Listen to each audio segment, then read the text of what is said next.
Are you ready to take your business to the next level? Every day there are countless books and articles that are published offering the key on how to make your business a success. It's easy to feel overwhelmed trying to keep up and run your business. That's why Deb Creer created the Business Power Hour. Keep up on the latest trends, best practices, and techniques for how to make your business a success. Let the Business Power Hour do the heavy work for you. Good morning, good morning. I am Deb Creer, and I am passionate about giving professionals the tools that they need to make themselves and their businesses as successful as possible. And we're going to have so much fun today.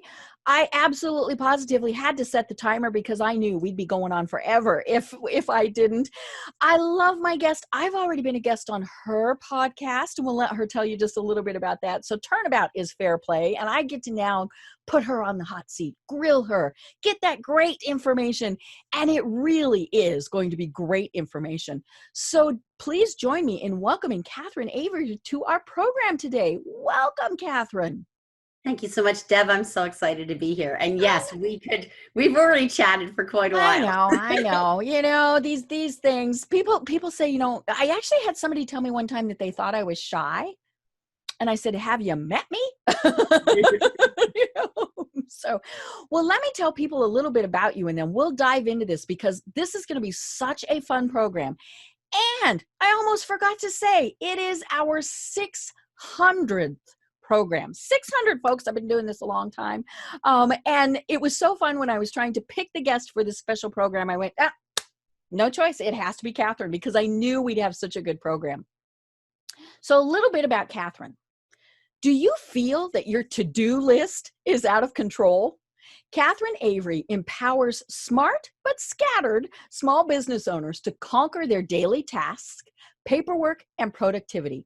A former queen of clutter, she implements proven strategies that get you on a more productive and profitable track. Combining her design sense with streamlined systems and business acumen, she helps her clients master their time, space, and information. A recovering Type A Wall Streeter and cancer survivor and thriver, Catherine knows that time is more valuable than money. So again, Catherine, welcome. Thank you so much. Well, you know, we're really going to talk a lot about tips and things to help people who are home officing, you know, whether they had been doing it for quite a long time or went, oh my gosh, I have to do it tomorrow.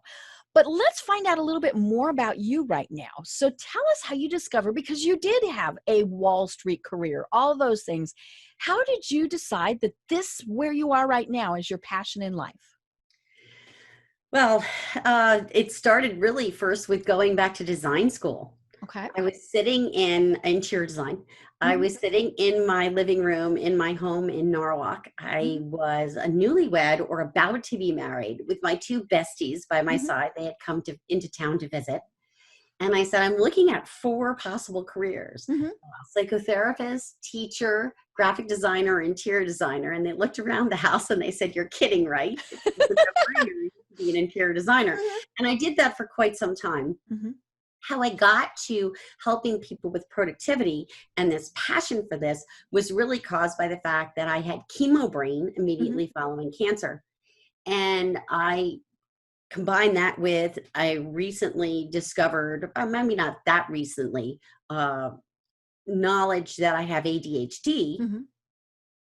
The two were just like an implosion. There was no focused thought whatsoever in my brain. It was not an easy time. And I really started searching for what are systems and methodologies out there. When I had cancer, I had to half close my business.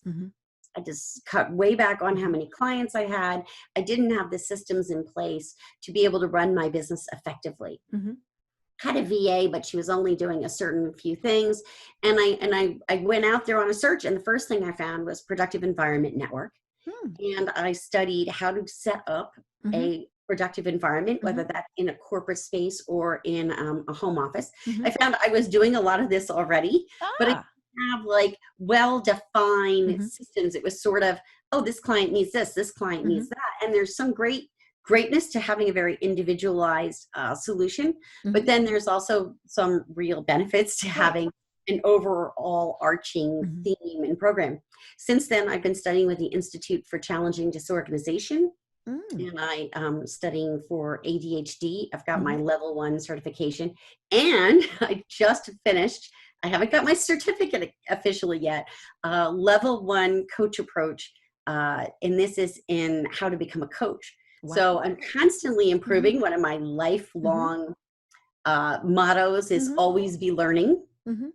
And I am loving the coaching aspect. It's a whole new way of dealing with how we listen to Mhm. people, which I think is great. I'm actually signed up to do the whole program. So over the Wow. course of the entire year, I will become an officially certified Mhm. coach. The year through spring of 2021, Mm. not Mhm. December. Mhm. I wish it was going to be that fast, but Oh, it's yeah. not. Mhm. And it was really about taking all my skills, this corporate America Mhm. experience I had, the design business I was working with, commercial interior clients Mhm. with productivity systems, to offer a full package to small Mhm. business owners where they could say, okay, I need to set up my office, Catherine. How do I do that? Mhm. I find I'm struggling with time management. How do I deal with that? Mhm. And by the way, you can't manage time. I call it prioritization. You Right. don't Mhm. prioritize Mhm. time. And you and I are very familiar with how little time we could actually have, Mhm. Yeah. uh, and not good or bad. Mhm. Actually, I think good that when you Mhm. get that wake up call. Um, and it's just been this amazing journey, Mhm. working with my clients to help them get better at mastering their Mhm. space, time, and information. That's Right. just the bottom line. Right. I love it. And we'll talk more later on about the whole cancer aspects, because you and I were actually diagnosed. We didn't know each other until fairly recently, but we were diagnosed with breast cancer only about a month apart. Right. A little bit different journeys, but everybody has that. But it really does make you think differently. In a variety of ways. I laugh that, not only did I get chemo brain, and I'm one of the squirrel, Right. but I also had multiple surgeries. And so Mm. every time I turned around, I was getting all this anesthesia, which Uh, just, kills off so many brain cells and all sorts of things. And so I've had to learn how to redo things, and which is frustrating because, and then you add in just aging in general. You know, and now they shut down our hormones instantly. I know, and you put all this together, and I think one of the things that I've discovered is it is very frustrating, but it's also natural and normal. And so it's okay to say, I'm not as organized as I used to be. Right. Or, I need to do all of this differently. I mean, I now have, it's funny. I've seen one of the memes that I see multiple times says, 2020, what a waste of buying a planner. I love my planner. It's got all sorts of things in it. And then I'm also a note taker. I didn't used to do that. I didn't have Right. to, because my brain could keep up. And I don't know, it probably is more just aging than anything. But we have to embrace the fact that, hello, we are here to get older. Right. So we have to figure out those things. But the big thing now that we're obviously almost all dealing with is we are working in a totally different way because of the pandemic.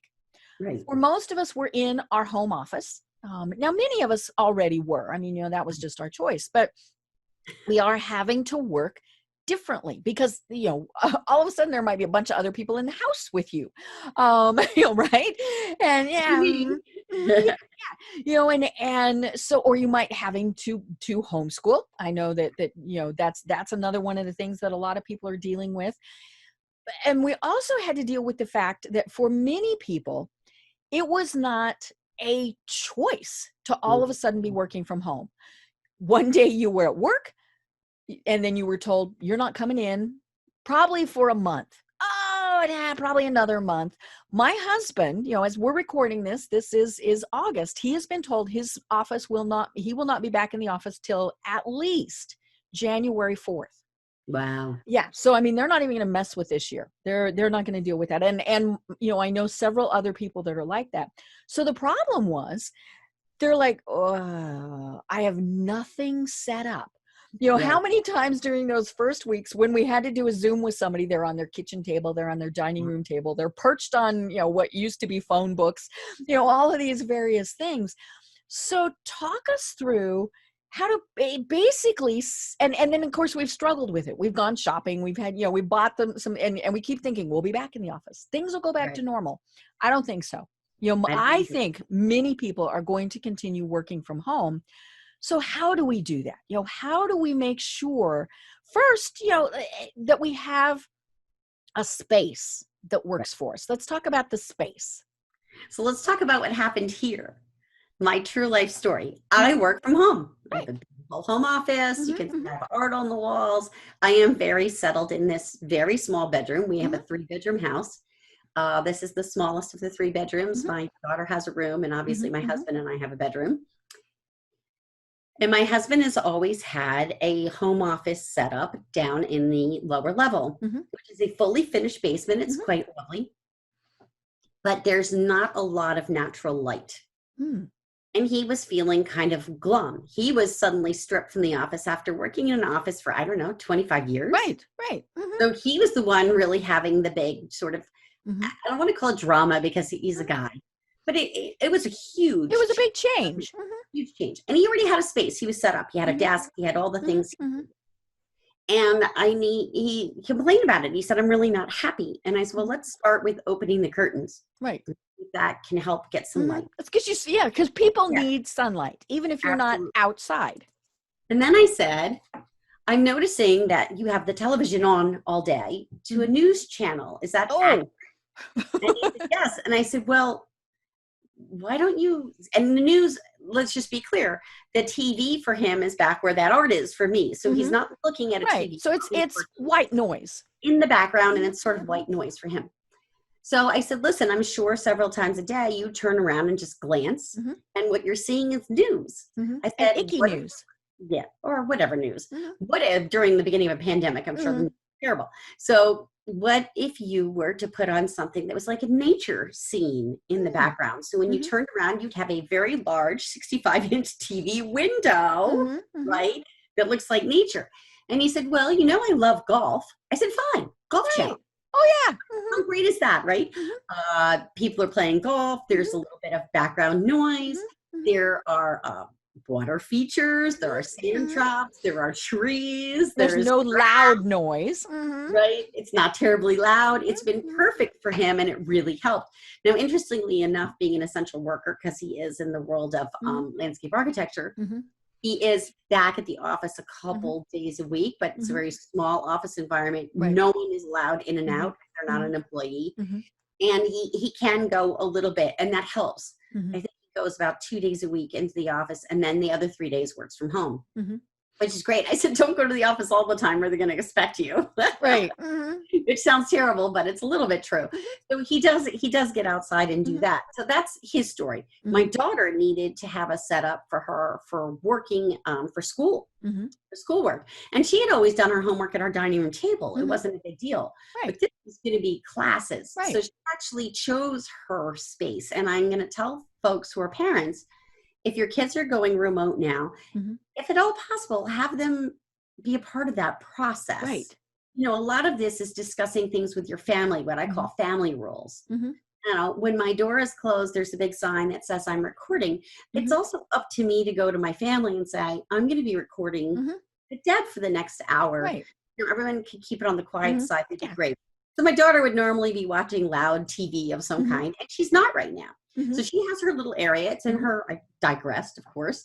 It's in her bedroom. She chose how she wanted her little sort of desk set up and where she was going to remote school. And she's 15, and it's great. She's very comfortable, and it really worked out. So if you're setting up your home office space, now let's really like go right to the topic here, having sort of told the story.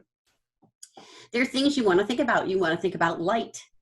Natural light. If you don't have natural light, you don't have a window, what could you put up that would be sort of a nature scene? Maybe that's a poster. Maybe it's your TV with something nature in the background. For me, I face a window, and my scene is really some houses and a tree. But I get natural light. different times of the day, I'm closing or opening the curtains depending on how much natural light. Today, Mhm. it's a little bit on the gray side, so it's Mhm. perfect. But some days I have to actually close the Right. curtains Mhm. being recorded, because you do want to think about your Mhm. background Mhm. and it's light on your face. And, a lot of us are doing Zoom meetings. Mhm. It does tend to be a little dark in my background, unfortunately, even when I have the lights full Mhm. on. There are things I could do. I Mhm. could have a standing lamp that would be placed in front of my face, Mhm. facing back, that would provide light back there. And I Mhm. could set that up. You don't have to go spend a ton of money buying Right. Yeah. video Search light. around your house. See what you've Yeah, already look got. around. Do you have a Mhm. floor lamp? Set it Mhm. up and turn Mhm. it. Like I'm thinking of those Oh, the old mystery reading movies. Yeah, lamps, where they were like, yeah. right? Exactly. Mhm. So that's an option. Mhm. The biggest thing you want is to have a space that can be somewhat private. Mhm. You don't preferably want to be sitting in your kitchen or your Mhm. living room. I found this when we were at our beach house for the month, because she was remote schooling, I was remote working. So I said, Mhm. what the heck, let's go. Mhm. Our renters had canceled. And so we went down and spent a month. When I initially started working down there, I just said, I wanted the beautiful view of the water. And Mhm. therefore, I'm going to set up my desk in the living area. Mhm. It's open floor plan. Ah. I Mhm. have a growing teenager. Mhm. She was constantly in the kitchen. Mhm. It was the most distracting thing. I just set up in a guest room, and that's fine. A Mhm. guest room is great. Mhm. Just make sure that your background isn't a bed. Right. Right. And you can now, my screen is, we were laughing about this before, it's kind of an ugly It's screen. I great. need to do something different. But, you can do that, like a Soji screen or something Yes. that you put up and take down, because your area might be serving multi-purpose. But yeah, you can easily put something back there to hide the unmade bed, the Exactly. piles of laundry, the kitchen, whatever. You could also use that screen if you're sitting, if you do have to be in a public place, Mhm. to act as your door, Right. your barrier between Mhm. you and whatever. Mhm. So when the screen is up, Mhm. mom or dad is working Mhm. and shouldn't be disturbed. Right. And that also allows your eyes a place to land that isn't Mhm. looking out at, say, the Mhm. kids' toys in the living Mhm. room. Mhm. And I do have clients who've had to do this. They've truly had no Mhm. choice but to put Right. their desk in the living room. And I'm going to say this: if you're in an apartment situation, it is better to have your desk in the living room than it is to have it in the bedroom. Mhm. Your bedroom is for sleeping. Mhm. A computer there is a reminder of work you have to do. Mhm. If you wake up at 2 a.m., you will get on the computer Mhm. because it's there Right. in your room. I also recommend this for iPads and phones and everything Mhm. else. Put them away. Don't Mhm. get up at 2 Mhm. o'clock in the morning. Just try to go back to Yeah. sleep. Oh, what happened on Facebook in the last 20 minutes? And I've done that. I've done Mhm. that. So Oh, my yeah. favorite is Mhm. Mhm. kitchen. It's a Mhm. long walk from the bedroom in the middle of the Mhm. night to the Yep. kitchen. Not Mhm. doing it. Mhm. Not doing it. So that's an option. A lower level, a basement, any of these kinds of Mhm. places that are somewhat finished that could work for Mhm. you. Uh, we have a big saying in our productive environment group, which is, it's not what you should do, it's what you will do. Mhm. So if you will work best being in a guest bedroom, then that's where Right. best for Mhm. you to set up. Mhm. It's I think everyone has gotten used to this. They've gotten used to the idea that sometimes the cat jumps up while you're on I video. know. I tell people, I don't edit out things that happen, unless it's major, so your Right. cat could go wander through, we'd go, ooh, ah, and then we'd go on. Exactly. And it's kind of cute and fun. Mhm. And sometimes the kids do come running in. Mhm. And that's all just a part of Mhm. working from home. Right. And I think it's been great actually for Mhm. people to see what it's like to Mhm. work from home. It's very different. Mhm. But I'm a big believer in the family rules. Mhm. If it's not bleeding or, Mhm. broken, Yeah. Don't interrupt. Mhm. don't interrupt. Yeah. Sometimes, it's funny. My window faces in such a way that I can actually see the UPS guy come up the front step. Ah. Mhm. And then I have to decide, am I going to Mhm. answer the doorbell or Mhm. not? Sometimes I do, sometimes I don't. Mhm. Really depends. Um, right now, I would not. Right. I'm Mhm. on a interview. Mhm. So that's where I would start. I'd look Mhm. around your house and consider where is a good, quiet spot to Mhm. set up if you haven't already, or if you're thinking about moving to a better spot. Mhm. That's Right. some of Yeah, I think everybody kept thinking it's temporary. So oh kitchen yeah, table is okay, dining room table is okay, card table in the living room. And now they are discovering, because maybe it's going to be like with your husband, where they're splitting their time, or schools are doing a lot of the hybrid type of things from kindergarten all the way through college. And so people are having to have a work space. I will tell you, in late May, when I was scrambling to purchase desks for us in Fenwick Island so that we could work remotely, there weren't a lot of options. So I called Helm and I said, what's going on? And they said, oh, there's a run on desks because by May, people realize this isn't just a month or two. This could be many months. I've got to buy a desk. Right. And now the big thing is computer monitors. I heard that people have discovered either that the one they had was too little because, they only were using it every once in a while, or they were using their laptop and they realized they needed to hook to a bigger monitor. So monitors are in short supply now. Right. And I'm going to show you, and I did have to go get monitors for down there too. This was my score. This is a Logitech Brio. These things are like gold. I finally got one. I've been looking for one and looking for, I had to order it from a place in California to get it. Yeah. I actually got mine just several weeks ago on Amazon, and it's the same thing. It's a Brio. But I think I hit it at the exact right time. I think you have to. I didn't get one on Amazon. I couldn't. I tried. Yeah. And then finally I said, I've got to go just search further afield to get one, because I really want to have it. No, it's not set up yet, because I literally opened it this morning. I know. And it is a little different, because I had a Logitech 920. Right. And the controls are a little bit different. Side tip for anybody who's having to do this, make sure that you have the current drivers and all of that, because, I just plugged it in because I had another Logitech and the controls didn't work. So, so, make sure that you're getting the latest and greatest drivers, whether it's, your new toys, your monitor, your whatever. But that is something that we're adding to, because we're figuring out, okay, I have two big monitors. How do you make those work? Is your computer even able to do that? I mean, it's got to have two innies, in the back to be able to take two monitors. And so you need to figure that out. I think a lot of people discovered that their equipment just wasn't up to par, and I'd be interested to know if large corporations are helping their folks get set up at home. Maybe I think a lot of them are. My husband's definitely did. He always had a laptop. I mean, that was just what he always used, and he typically brought it home. Even though he usually didn't even turn it on, he just had it home in case something happened and he needed it. But one of the things that he wanted was a monitor. And so, but he had to get special permission because the building was locked down to be in there at a certain point in time. Right. And he was accompanied, all those various things to make sure that, that he didn't stay and all of those things. But office chairs were another thing that I know a lot of people had trouble with. They might have just been using, an icky old office chair that was the discard from wherever, but all of a sudden having to be in it 6, 8, 10 hours a day, they needed an office chair. And I was talking to a friend of mine who said that was one of the issues that a friend of hers had. She was having to sit in just, an old folding chair, and was discovering, she'd put a pillow and also, but no, it's just certainly not chair. And my rule for my clients, although this is almost impossible right now, is to sit in it to make sure it really fits. Right. Yeah. So because there's so many. Fortune on a Herman Miller Aeron chair, although they are lovely and really creme de la creme. I'm in a Han Miron, which isn't even made anymore, but it is totally 100% ergonomic. It's an amazing chair. So the things you want to look at are, you want to start with your feet flat on the floor.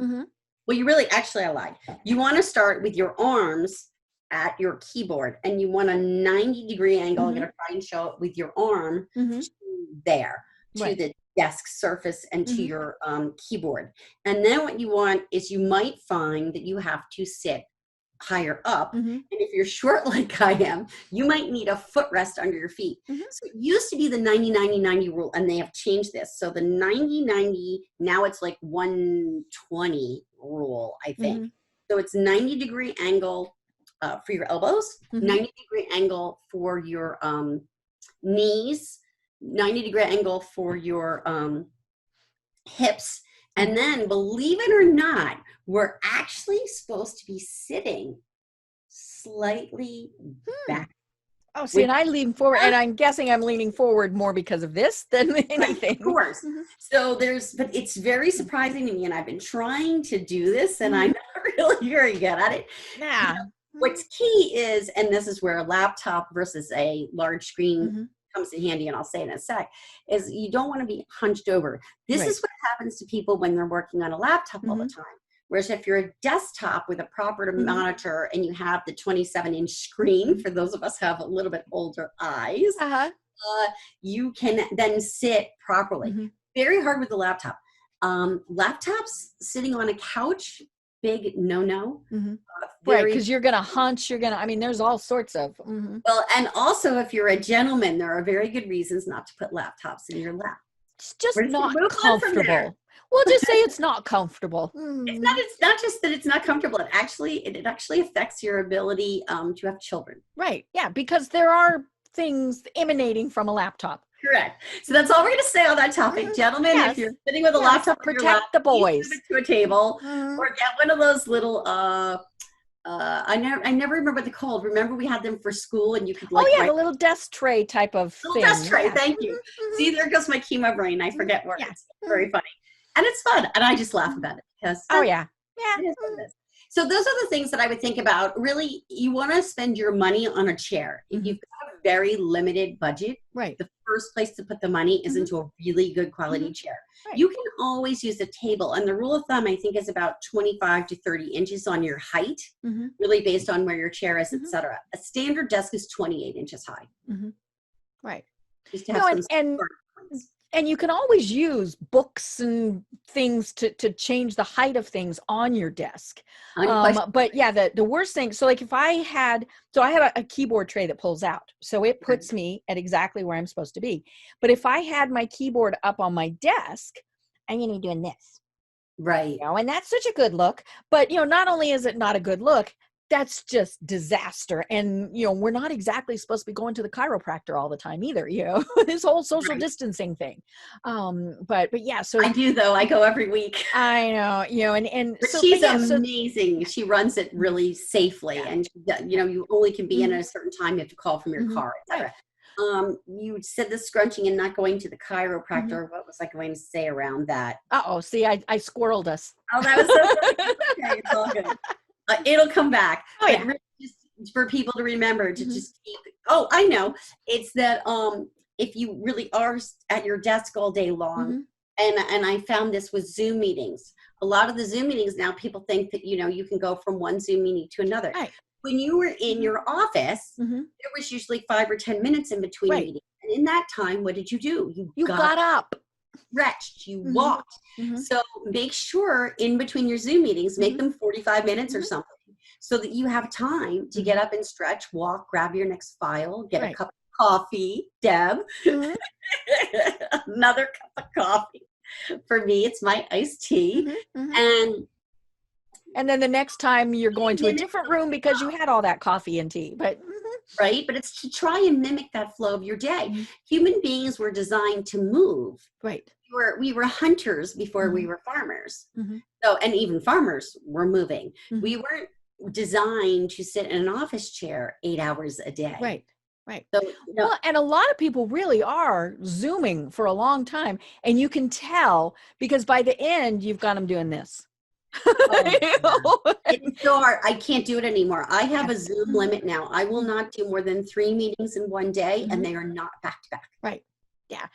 And they're and it's funny. I haven't read any of the articles about Zoom fatigue, but there is, there's a lot that they're saying about that even though it's great that we're interacting with people, because I think that is one of the other things that so many people are really struggling with is we went from either, even if we were home officing, we were still going and meeting people, we were networking, we were doing all these various things. And then of course, if you were in an office, there were 200 people there, whatever.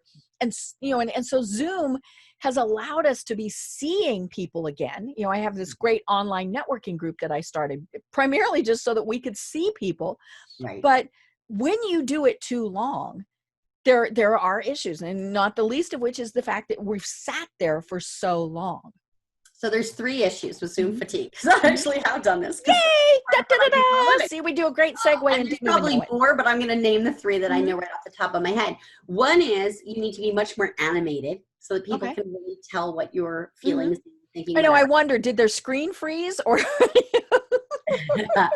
The second is it's much more difficult for us to see.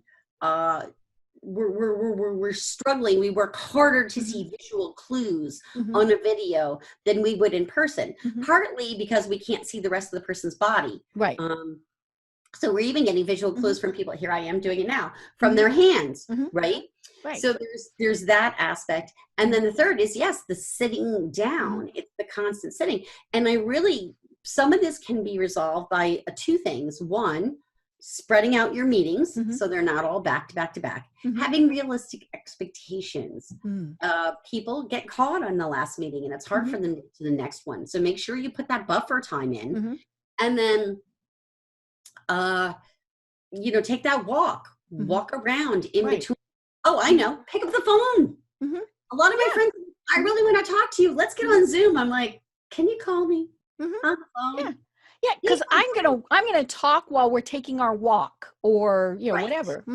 Absolutely. So I used to do. You bring up a great point. I love podcasts. We both podcast. I love to listen to podcasts. The reason I became a podcaster is because I was loving listening to podcasts. Well, the way I used to listen to podcasts was in my car driving to my networking meeting. Right. That doesn't happen anymore. So now I listen to my podcasts when I'm power walking. And I power walk pretty much every day. Right. Not today because we're meeting fairly early and the timing just wasn't going to work. Right. And that's fine. But 5 or 6 days a week, I power walk and I listen to my podcasts then. And so it's just a matter of thinking about how you sort of re-engineer your day. And some of the beauty, so here we are, going to slide right into time prioritization. Some of the beauty of working from home is you can have some flexibility. Confession time, I frequently work Saturday morning. It's a good time to catch up on stuff. Just a couple hours. It's quiet. I can catch up on things. Everybody else is doing their thing in my household and they're not really interrupting me.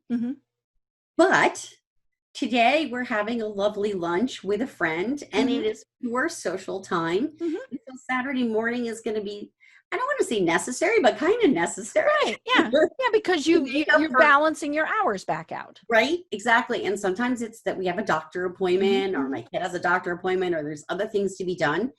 I have really learned how to balance my day. I've also learned how to set work hours and I really don't work after. Oh, yeah. Highly unusual to see me working an evening. There are some evenings I have a meeting. I try to not have very many evening meetings. I really, in my post-cancer world, don't do well in the evening. I'm very tired by the evening. I'm a person who's up working at 6 a.m. And in the evening, my brain is kind of kablooey. So I never really did very many networking events at night. Just that's my family time. Yeah. I mean, I'm that way too. I don't do, when we still could do it, maybe one a week.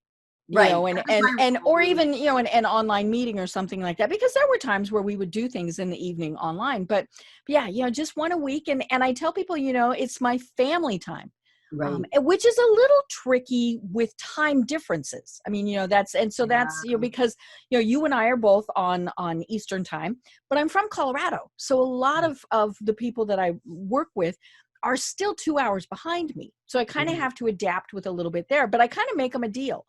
Every once in a while, we're going to do some things that are really early for them. Right.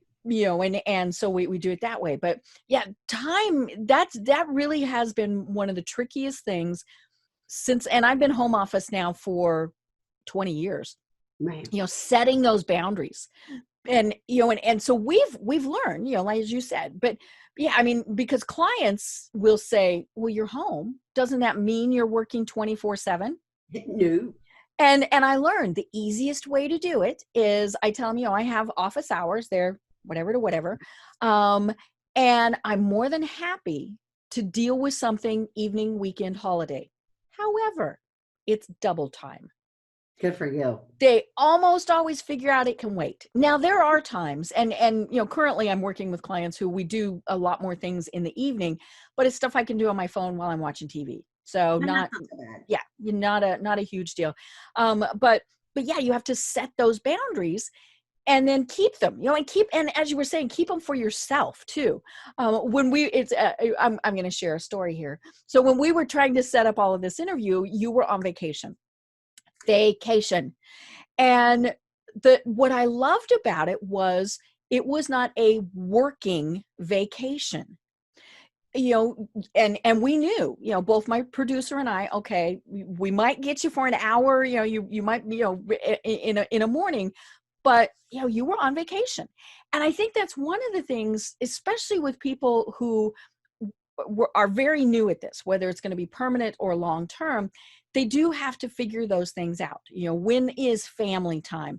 And they have to make it clear to the people they work with. What I love is that people are finding out that can be totally different.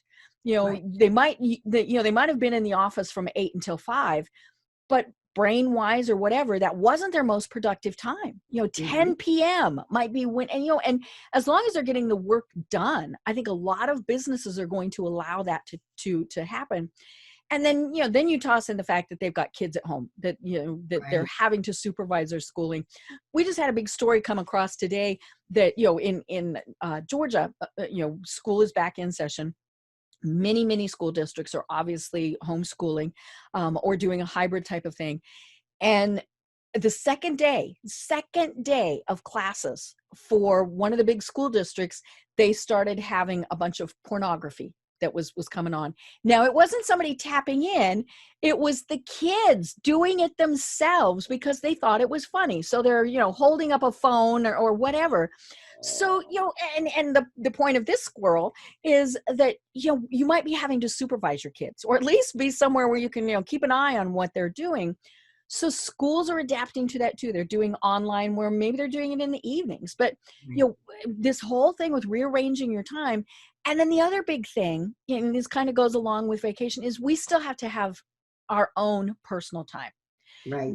And maybe that's that it's an hour in the evening reading. Maybe it's that you take your coffee outside, and all of these things. And I love that concept, because I think more and more people are really figuring out just how important that is. So I call that the power of the pause. I'm not alone. I know other people have said this. And so when I'm working with my clients on time prioritization, I say the first thing you need to do is pause. And they look at me like I have 6 heads. Right. And I say, until you can stop and take a breath and do whatever it is that you need to do to recharge. And I have a story behind this. I had a coach where I learned this, really, who I was getting back to work. I was trying to get productive. I was over my treatments. I was ready to go. It's time. I need my clients. I need this. I need that. And she looked at me and she said, I need you to take a month off. And you're like, are you crazy? I can't take a month off right now. You can imagine the talk, right? I did it. I took a month off and I recovered. And when I recovered, then I could see clearly. So I'm not saying take a month off. I'm saying pause. And whatever that pause looks like for you, it might be the half-hour power walk I take.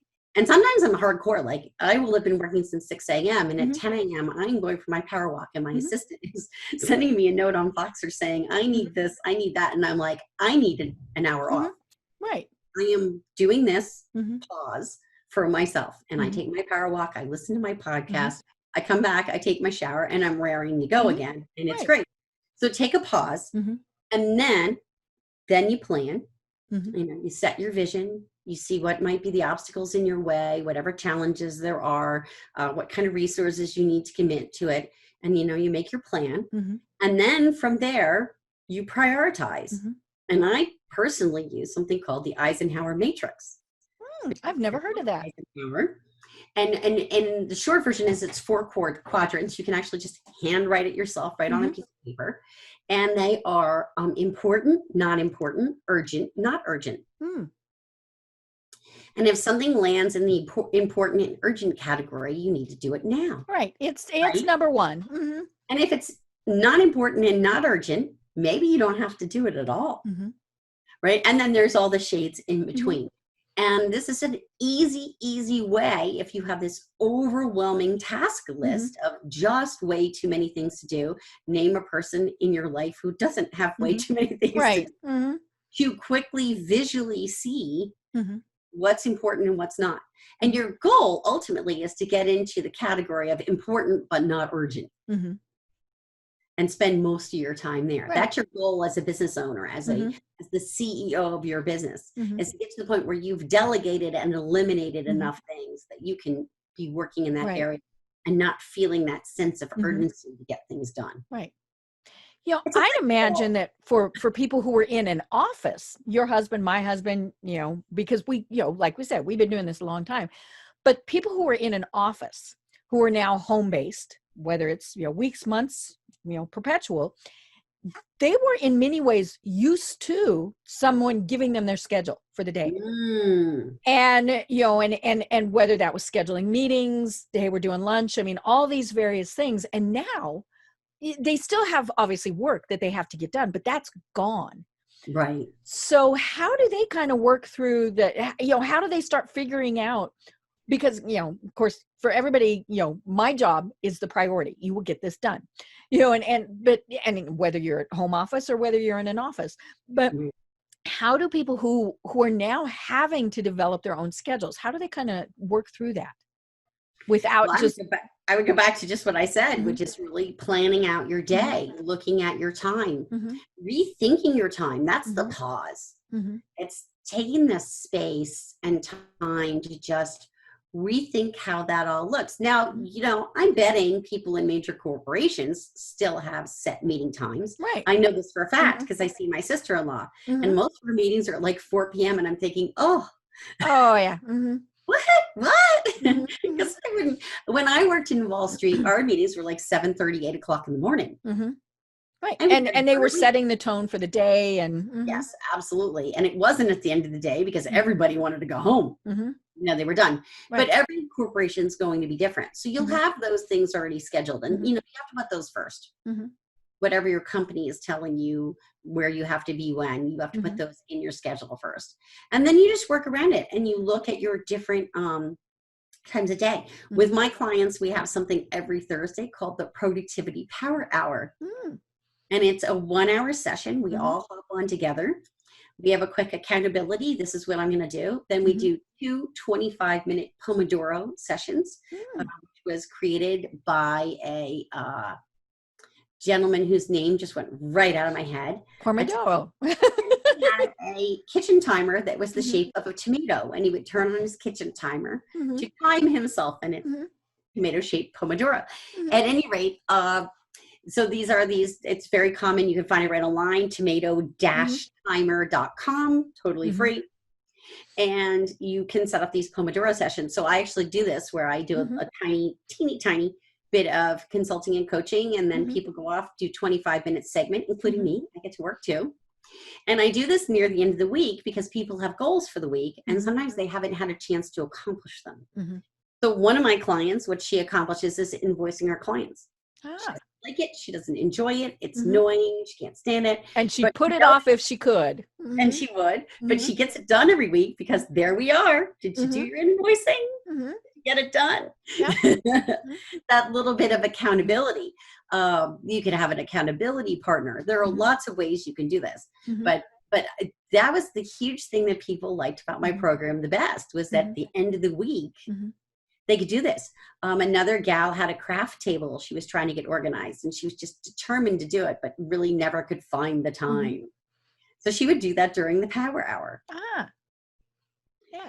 Well, and you brought up something that I think is really important, and that is somehow connecting with other people. Yes. You know, and whether, you know, I'm part of a mastermind group. And then I also, you know, as I mentioned, I started this online networking thing. And it's, you know, open to anybody. So if anybody's interested, just let me know. But, you know, we do an hour where we network and we have an educational piece. So that's always a lot of fun, because we were used to going and doing things. Right. So we still need that. And sometimes we need it to not be people directly in our business, Right. like we were networking, it's, however we're talking with those people. And, I love the accountability aspect. In my mastermind group this week, I said, well, my accountability is something I had not planned on. It was, thrown at me that I'm going to have to do this. I'm going to have to do it almost immediately. And so everything else got moved. But then it had, then that comes back into the time and the prioritization. I mean, this really is something that had to be done right away. So, when an attorney tells you need to do something right away, yeah, that pretty much does take priority. Yeah. But, when we're telling other people, here's what we have to do, then even if they don't ask about it, it's still here, in our brains that, I told Catherine I was going to get my invoices done this week. And if she finds out I didn't, I'm going to be in trouble. So it's like, okay, I'll just get my invoices done. That way I don't have to worry about it. Right. And that comes back to a lot of what we were saying, productivity, time management, all of those things. That all starts, and what I found in my 20 years of home officing is things do start to flow. Mm-hmm. Get hiccups, you get things thrown at you at the last minute, but that happens anywhere. And so that's the biggie. I think accountability is huge. Mm-hmm. And if you've never worked by yourself in an office space before, find that group of people. Maybe it's one person. It doesn't have to be a lot of people who you can just say, hey, this is what I'm working on today. Can we touch base? And it can be something like a quick phone call at 8 a.m. I'm working on this today, and I'd love to chat with you at 3 p.m. to make sure I got it done. I am starting accountability literally after we have this call today with a gal who I met through my coaching program, who I discovered is studying for the same exam I am with an entirely different group, which is Institute for Challenging Disorder. And I said, I'm trying to get my reading done. I'm finding I'm not staying on top of this. Would you like to be accountability partners? I love it. I love it. And so we're going to hold each other accountable, probably a quick email once a week or twice a week, touch base and say. Well, and then you can, especially since you're studying the same thing, you can say, what did you think about X? Right. So things like that.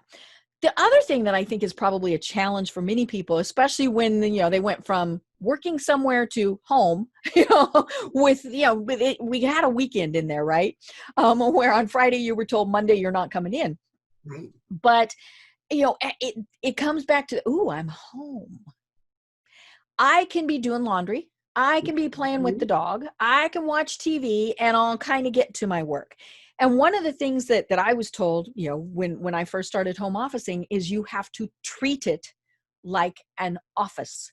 You have to set your hours. You can't go off and do laundry unless you'd normally take like a 15-minute break during your workday anyway. I mean, there's those things, but, and then the other thing is, and I always love this because I don't follow it all that much, is how we dress. Right. And I have this discussion a lot with people. Dress like you would to go into the office, because mentally that's going to put you in that place of working. I've got a polo shirt on, which is, it's clean. I could wear it anywhere. You look very professional. But of course, but my secret, Jeff. Yeah. And of course we all have the Zoom outfits on, right? Shorts and flip flops. Total beauty from the professional. Oh yeah. Party for the waist down. Yep. And I've talked to people who have what they call their Zoom shirts. I'm like, what's it? And they said they keep a nice, clean, professional shirt in their office space all the time. And then they wear a t-shirt, whatever, as they're just sitting and working. But then if they have to do a Zoom right away, they switch shirts really quick. And again, we're just, and we've all seen examples of what happens when somebody stands up when they weren't. Oh, the guy who was wearing the shorts? Oh, yeah. Yeah. I love the news anchors. Where are you in the camera? Yeah. And pay attention. I am wearing shorts. I am not a yoga pants wearer. I'm not a pajama pants wearer, but it's warm out and I am comfortable. Oh, yeah. But no one can really tell. I'm just giving my secret away. But this is not uncommon for me. It's hot this summer. It'll be much easier for me. This is a sleeveless blouse under the nice cardigan, so I can go outside. Mm-hmm. One of the things I do, Deb, is I try to, even if I'm working through lunch, I Mm-hmm. try to eat my lunch in a different part. Right. Mm-hmm. Or outside. Mm-hmm. Take that break. Different view and a Mm-hmm. different feeling, and am away from the office. Mm-hmm. I will sometimes have a video class I need to watch, and I'll watch that while I eat. And I'll literally just go to our back patio. That is why I'm wearing shorts, so I can be comfortable to go to the back patio and watch a video and not overheat or have to change. I don't really, you know what? I dress once during the day and I don't want to have to dress again. Oh yeah. You know, and I don't want to be going on, you know, back and forth with what am I doing? What am I wearing? Right. But it's funny, years ago when I worked for the American Cancer Society, I was, and this was in Denver, I was the primary media spokesperson. And, you know, typically we scheduled things, but obviously as it didn't happen, and especially in an organization like that, you can have a TV camera appear at the door. You know, some big celebrity was diagnosed with whatever, or, you know, new treatment, you know, all these various things. And it was a casual office. You know, we were allowed to wear like a polo shirt, nice pants. I don't think jeans were allowed, but, you know, but, you know, certainly not shorts or t-shirts or anything like that. We still had to be professional, but fairly casual, but not what one would wear if you were doing a TV interview. Oh, goodness. And yeah, so my boss, you know, the lovely woman that she was, she told me, keep a suit there. And more than once I had to, you know, immediately change, but yeah, I didn't have to go dressed like that. And so, you know, we can have our Zoom outfits, and, you know, Zoom has now become a verb, just like Google, or noun, I guess it would be. What is noun, adverb, adjective? When I worked in Wall Street, I kept a skirt suit, a brush blouse, a pair of pumps, and a pair of tights in my office, ready to go. Because sometimes you spilled something and then had a meeting, or and I was always dressed. We had to be dressed. It was a very corporate environment, so I was used to that. So I'm very used to dressing up. This doesn't faze me. I am a big believer in that you dress to go to the office. So I actually do that. Now, when I'm working at 6 a.m., I'm not. I'm usually in my gym clothes, and then once I do my gym workout thing, you know, outside my power walk, then I come back and I shower and I dress for the office. But I will say that's really only since the pandemic. I kind of shifted my hours around to make this schedule work better. And part of the reason was I didn't have to put my daughter on the bus to school. Right. So that your day could start at a different time. Time that I had to take, I could already be working. That's going to shift back pretty soon. She's going to have to get on the bus to school again. I'm going to see if maybe she could just get on the bus to school without me at all. So that I could be working, because I really do like this new schedule. I'm very fresh and going at 6 a.m. While I'm talking about time, and before I forget, because I do these things, you talked about people and planning. One great way, if you're not used to the scheduling thing, is to plan on either Sunday evening or first thing Monday morning the week. Right. Yeah, that's when I fill out my calendar, is first thing Monday morning. Absolutely. And it doesn't matter which, but you want to fill it out for the week so that you know when you have to be where. So I knew this morning, you know, the calendar popped open at 6 a.m. Hey, I'm being interviewed today. And now I know how to work my time for today. And that's been on the calendar for quite some time. I mean, my weeks are planned out way before the Sunday or Monday. But you want to review it on Sunday night or Monday morning so you know what you've got going. Right. Right. And, you know, many people might not be used to that, especially if they went into an office. You know, they got up, they went into the office, they worked, they came home. You know, and so, you know, one of the greatest things in the world is a Google Calendar. You know, and I love mine. I put everything on it. You know, especially if it's a block of time that I have to commit to. You know, one of the things that, you know, the big thing is, you know, I still have a treatment every 3 weeks. So I might have the treatment in the morning, but I block out the whole rest of the day, because I'm not going to be functioning well that afternoon to have a meeting. You know, and sometimes I even block out the next morning, depends on, you know, what's going on. But, you know, and, you know, now that we're no longer planning drive times and commute times, at least for a while, it does give us a little bit more time. But yeah, Google Calendar. And the cool thing about something like a Google Calendar is it's shareable, and you get it on all your various toys. And so my producer of the program has access to my Google Calendar. So she sees it. She knows, okay, this is a heavy week. She sent me a note yesterday and she said, oh my gosh, I see that you're going to be out of the office for a 2-week time period.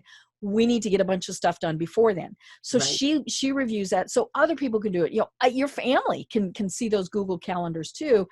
And, that's just another fairly easy way to be, keeping track of your time, especially if you weren't used to doing it quite so much. Right. And I actually have 4 different categories for my calendar. Uh-huh. So I color code my calendar. Mm-hmm. Oh yeah, mine's color coded. One time, and my daughter is another time. Mm-hmm. Mm-hmm. And then we also rent a beach house down in Fenwick Island, Delaware, that is a business I run. Mm-hmm. And that's in a different color. So I know who our renters are and when they're there and when I'm there. Anything that's like a money generating activity, it is on my calendar in green. Green. Oh yes. Green for money. Red is stop. This is really important. You've got to get this done. Like any of my activities. I think my daughter is purple. The family is yellow. Like slow down, spend time with family. Yeah. So you can get really creative and visual. And this is all right on Google Calendar. And then it is what I've got in my to-do list. Now, here's the interesting thing, and I think this is really important. People are very individual. You use a paper planner. I would rather break out in hives than use a paper planner. Right. And I didn't use a paper planner until fairly recently. But that's great. And here's what I always say to my clients. I said, it's not the system that you should do. It's a system you will do. And if you're consistent and you love a paper planner, use a paper planner. If you're like me and you love a digital, for years I used Asana. Free software, loved it, great task, project management software tool. And for some reason, probably in like December, I faded off it. It just wasn't working for me anymore. And it's taken me about 6 months, which is a ridiculously long amount of time. But since I'm in this industry, I wanted to try a whole bunch. Right, you needed to investigate different things. So I could do this for my clients. And I've landed on Todoist. That's just my personal preference for how I do project management now. I tried Trello. I thought, since I'm so visual, that a bunch of boards would really be great for me. And they're so cute and clever. For me, that was like Alice down the rabbit hole. Yeah, squirrels everywhere. List of project management, which if you're disciplined, that's great. But for me, I was like, let's make it pretty. Oh no. Yeah. Yeah. See that? Yeah. I'm like, ooh, what's this shade of purple? Ooh, let's, Right. No, I just couldn't do it. And it's a beautiful, wonderful system. And I know I have clients who love Trello, and that's great. Right. But that's really what it boils down to. What will you do consistently? Right. One of the things that I use a lot is an online scheduling program.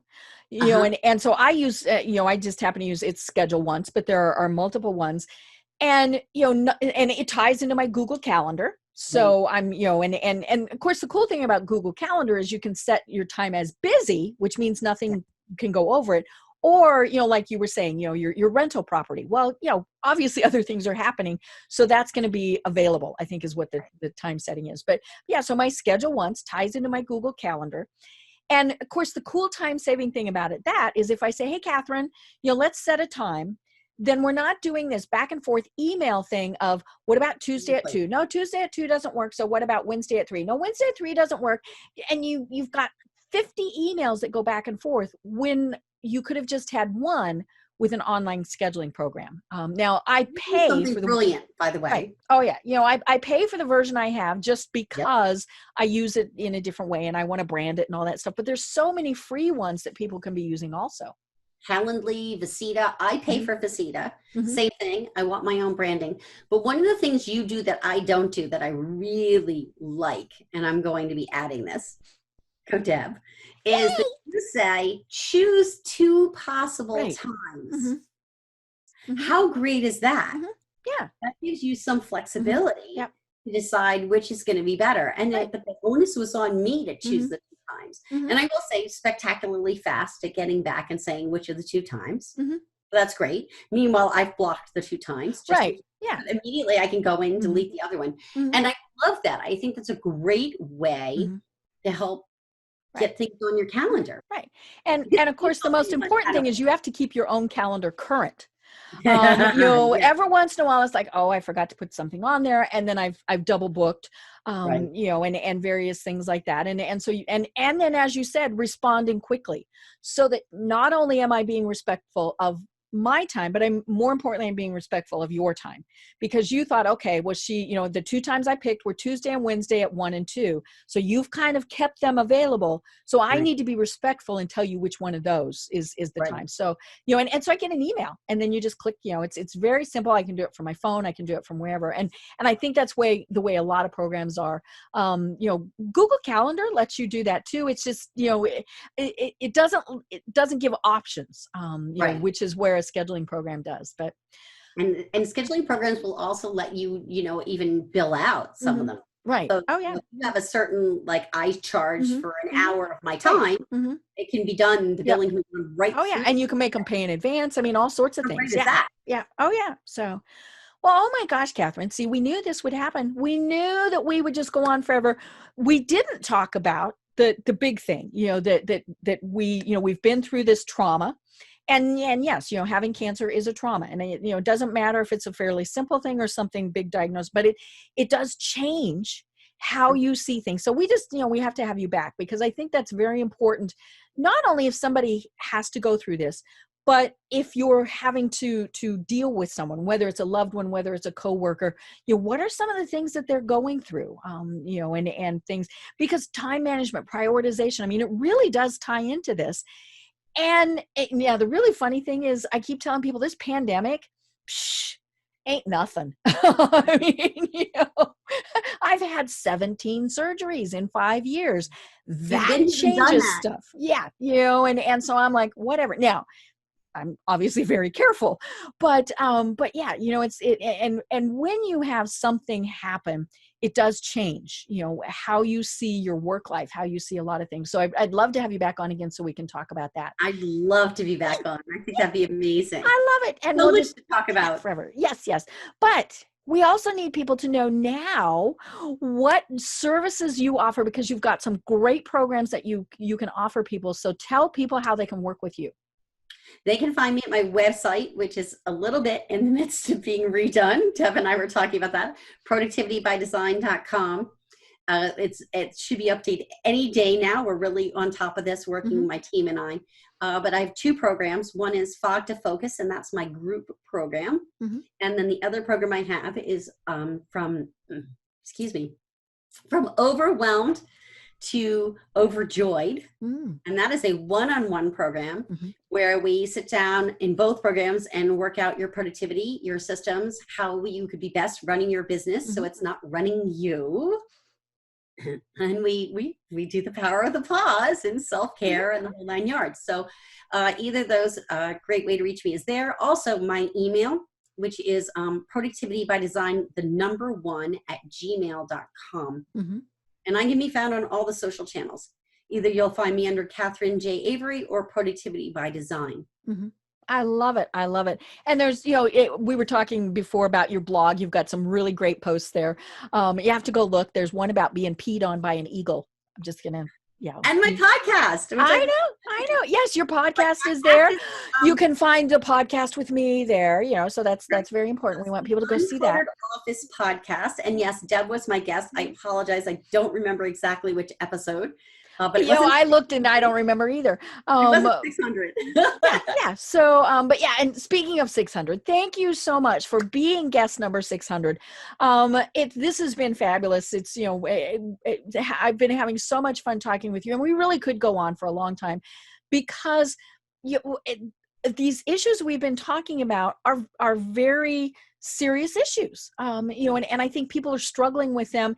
It will be fun. We'll have you on again, because I think in 6 months, hopefully the world will have calmed into whatever it's going to be for a while, whether that's that most people are home officing, that they're doing a hybrid, whatever it is. And so I think it'll be a good, timely subject to be talking about again. as we're figuring out, okay, I'm home every Tuesday and Thursday. I'm working Monday, Wednesday, Friday in an office. How do I deal with all that? I mean, all these various things. So, we will obviously and definitely have you on again. And I can't wait to do that. I love it, Deb. That's great. Thank you so much. Well, do you have any final thoughts for everyone?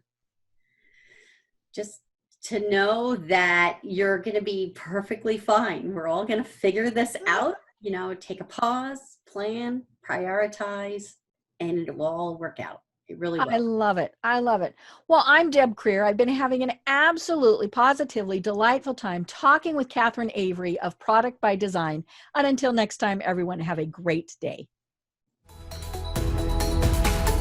Tune in for our next program for even more trends, best practices, and techniques for how to make your business a success. The Business Power Hour, hosted by Deb Creer, is proud to be part of the C-Suite Network.